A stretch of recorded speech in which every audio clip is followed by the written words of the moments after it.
Hello friends, I am Priya Sakla from Elite Institute of Electronics.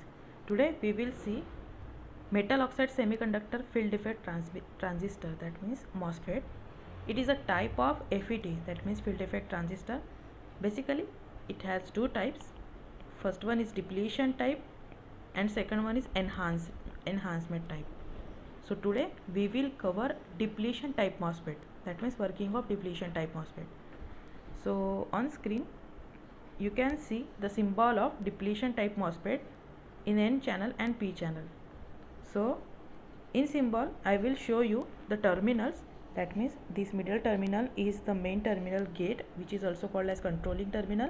The upper terminal is output terminal drain and lower terminal is input terminal source. So this is G, D, S. This is the symbol for N channel and this is the symbol for P channel.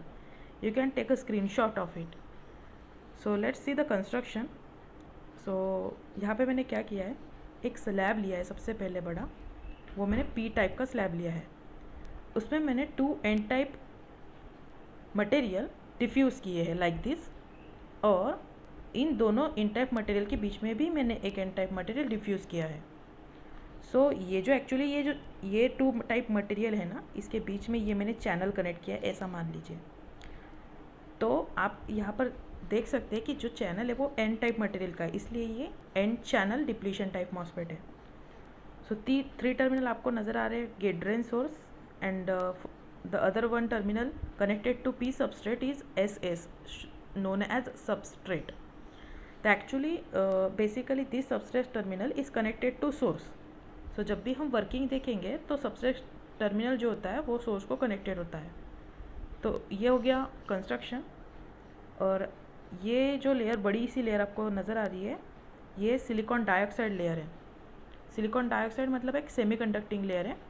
सो ये semiconducting layer losses कम करने के लिए add की जाती है. और ये हमने ओहमिक कॉन्टैक्ट्स बाहर लिए, मतलब ये एन टर्मिनल ड्रेन और सोर्स से कनेक्टेड है, आपको नज़र आ रहे हैं कंस्ट्रक्शन में. अब हम देखेंगे वर्किंग. सो वर्किंग में आपको याद रखना है कि मैंने 2 वोल्टेज अप्लाई किए हैं. First voltage is my VDS, मतलब drain to source voltage, which is always positive. That means drain is positive with respect to source. And second voltage is VGS, मतलब ये होता है कंट्रोलिंग वोल्टेज, मतलब हम इसको वैरी करेंगे. तो VGS एक फर्स्ट टाइम 0 होगा, फिर वो पॉजिटिव होगा, फिर वो निगेटिव होगा. तो FET से थोड़ी अलग कैसे देखेंगे कैसे. तो सबसे पहले मैं ग्रीन से शो करती हूँ और मैं कनेक्ट करती हूँ VDS सबसे पहले. सो ये मैंने ड्रेन टर्मिनल से एक टर्मिनल लिया, सोर्स से मैंने एक टर्मिनल लिया, और इसको बैटरी कनेक्ट करना है. ड्रेन मैंने पॉजिटिव रखना है, तो ये हो गया पॉजिटिव, और सोर्स मैंने निगेटिव रखना है. सो ये हो गया निगेटिव, और ये हमने अप्लाई किया VDS. तो अगर हम सिर्फ VDS अप्लाई करते हैं, आप याद रखिएगा जो SS टर्मिनल है ना, ये आप पहले से ही शॉर्ट कर दीजिए सोर्स टर्मिनल से. ठीक है, ये आप पहले से ही कर दीजिएगा. तो बेसिकली ये सोर्स टर्मिनल से ही हमेशा कनेक्ट होता है. ठीक है, अब ओनली VDS अब जब अप्लाई करते हो, मतलब फर्स्ट केस क्या है हमने देखना है. फर्स्ट केस देखना ये है कि अगर आपने VDS अप्लाई किया है, VDS is applied and VGS is not applied. So VGS मैंने 0 कंसिडर किया है. तो इस केस में देखिए, ये जो N टाइप मटेरियल है ना, तीनों, मतलब ये दोनों और दोनों के बीच में ये N टाइप मटेरियल. सो ये N टाइप मटेरियल में मेजॉरिटी कैरियर हम लोगों को पता है कि इलेक्ट्रॉन्स होते हैं. सो ये N मैं निकाल देती हूँ, अभी फ़िलहाल मैं इलेक्ट्रॉन शो कर देती हूँ आपको. सो देखिए यहाँ पे इलेक्ट्रॉन्स है सारे. सो अब क्या होगा कि हमारा जो ड्रेन है वो पॉजिटिव होगा. ये पॉजिटिव जो है ना यहाँ पे मिल रहा है इस इलेक्ट्रॉन्स को, तो ये क्या करेगा, और यहाँ पे हमारा सोर्स नेगेटिव है, तो ये इलेक्ट्रॉन्स को रिपेल करेगा यहाँ से, और ड्रेन जो है इलेक्ट्रॉन्स को अट्रैक्ट करेगा ऊपर की ओर. मतलब सारे के सारे इलेक्ट्रॉन ये ऊपर की ओर जाएंगे. हमारे जो इलेक्ट्रॉन है वो सोर्स टू ड्रेन जा रहे हैं, तो हमारी करंट डायरेक्शन हमेशा अपोजिट होती है, राइट. सो मैं क्या करने वाली हूँ, ये जो पॉजिटिव टर्मिनल है ना ड्रेन का, ये पॉजिटिव टर्मिनल इस इलेक्ट्रॉन को अट्रैक्ट करेगा अपनी ओर. ठीक है, इस तरह अगर इलेक्ट्रॉन डायरेक्शन ये है तो करंट डायरेक्शन हमेशा अपोजिट होती है. तो अगर करंट डायरेक्शन आपको याद नहीं है तो कुछ नहीं, बैटरी से पॉजिटिव से स्टार्ट कीजिएगा और मैं ड्रेन की ओर जाती हूँ। ड्रेन से मैंने चैनल क्रॉस कर लिया, अब मैं सोर्स की ओर जाती हूँ और ये मैं सोर्स आ गई मेरा निगेटिव टर्मिनल, है ना। तो मेरी डायरेक्शन क्या थी करंट की, ये मेरी करंट डायरेक्शन मैंने शो की है, राइट। ये मैंने पूरा लूप कंप्लीट कर लिया है। दिस इज़ बिकॉज कि इलेक्ट्रॉन फ्लो होने लग गए थे, तो जितने ज़्यादा इलेक्ट्रॉन फ्लो होंगे तो उतना ज़्यादा करंट फ्लो होगा। तो फर्स्ट में केस में हमको क्या मिला, इट्स लाइक FET कि फर्स्ट केस में हमको क्या मिला कि VGS जब पॉजिटिव था तो ID फ्लो होने लग गया था, ID स्टार्ट्स टू फ्लो। तो मैं यहाँ पे लिख देती हूँ फ्लो, ओके। और जैसे ही अगर आप VDS को इंक्रीज़ करोगे, वैसे तो हम VDS को इंक्रीज़ नहीं करते, लेकिन अगर आप करोगे तो ये ID भी बढ़ जाएगा, क्योंकि नंबर ऑफ़ इलेक्ट्रॉन के फ्लो भी बढ़ जाएंगे।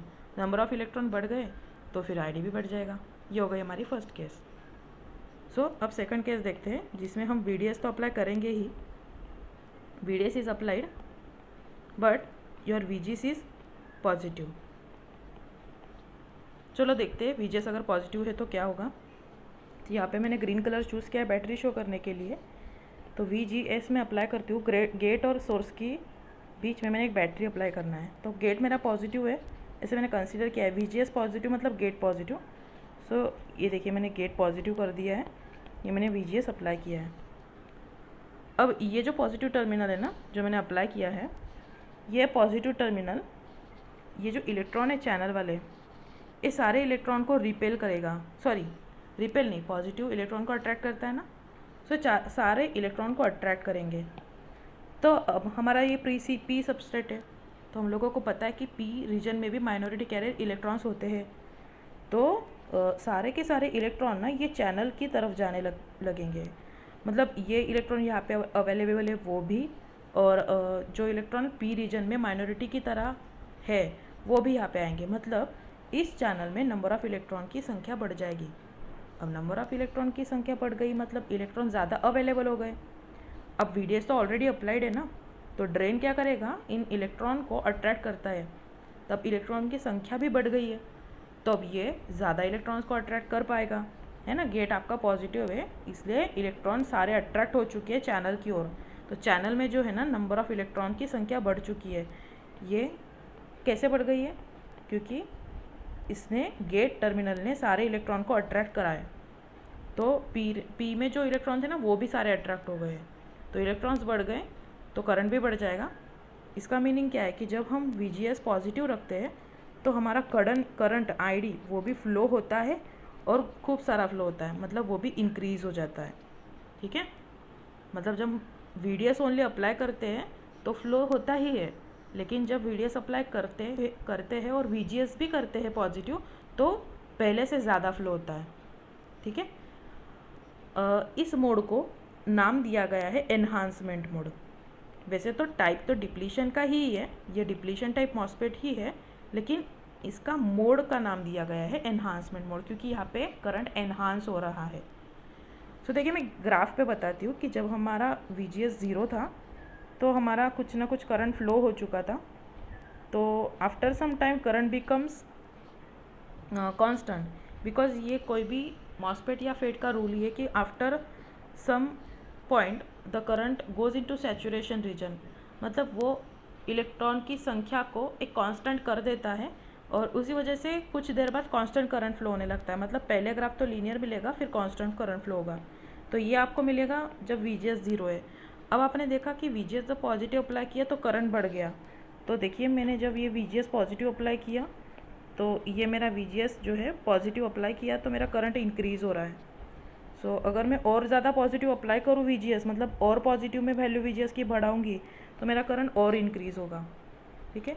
तो ये मेरा VGS 1 जो पॉजिटिव था, ये मेरा VGS 2 जो और ज़्यादा पॉजिटिव था, ठीक है, ये इससे बड़ा है, ओके। अब हम देखते थर्ड केस। ये एनहांसमेंट मोड हमने देखा सेकंड केस में। अब हम देखेंगे कि VDS अप्लाइड है, VDS हमेशा अप्लाइड होता है, और VGS हम अब उल्टा कर देंगे, मतलब निगेटिव।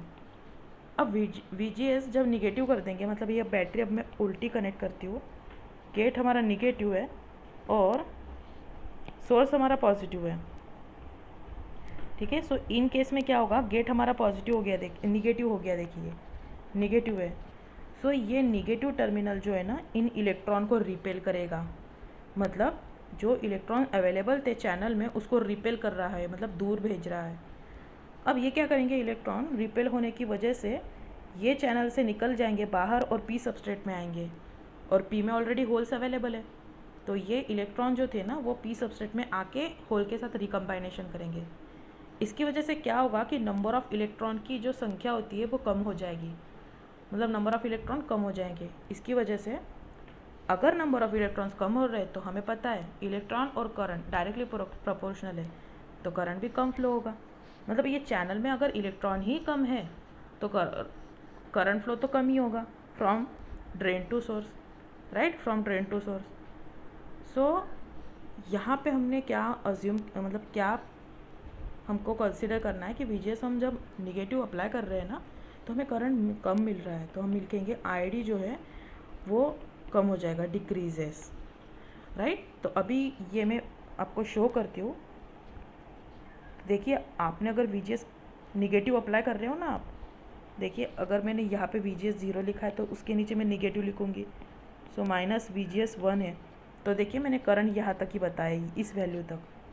सो अगर मैं और निगेटिव में जाऊँगी, ठीक है, तो मेरा करंट और कम हो जाएगा, तो ये निगेटिव VGS है, इसको मैं निगेटिव VGS 2 बोलूँगी। तो VGS 0 के टाइम करंट फ्लो हुआ मीडियम, VGS पॉजिटिव के टाइम करंट फ्लो हुआ लेकिन ज़्यादा, और VGS निगेटिव के टाइम करंट बिल्कुल डिक्रीज़ हो गया। तो करंट जब बढ़ता है ना तब उसको हम एनहांसमेंट मोड कहते हैं, और करंट जब कम हो रहा है ना उसको हम डिप्लीशन मोड कहते हैं, डिप्लीशन मोड।